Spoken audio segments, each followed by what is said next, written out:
50 сантиметров ниже уровня моста. Такого показателя воды не было еще никогда, говорят специалисты. Ежегодно этот низководный мост у села Кият полностью оставался под водой. В прошлом году в эти дни уровень реки был выше нормы на 2,5 метра. Если сравнивать прошлогодние показатели на нынешнюю дату, то уровень воды над мостом составлял 1,80 м, около 2 метров.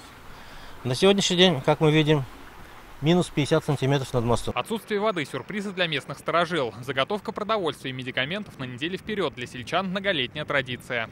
Как завозят нам продукты, да, побольше.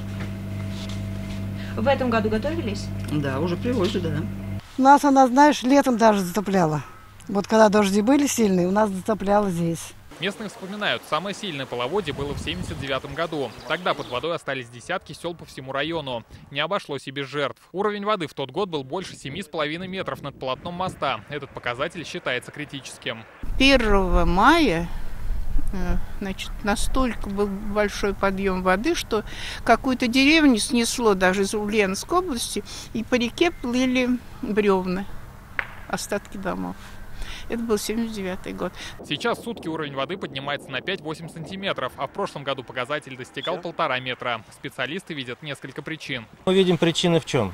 Первое, значит, осень была очень сухой, земля стала сухой, значит, влага на полях, в лесах практически уходит в землю. Вторая причина мы видим в том, что все-таки и осенью, и зимой были сбросы близлежащих плотин своевременно. Вот.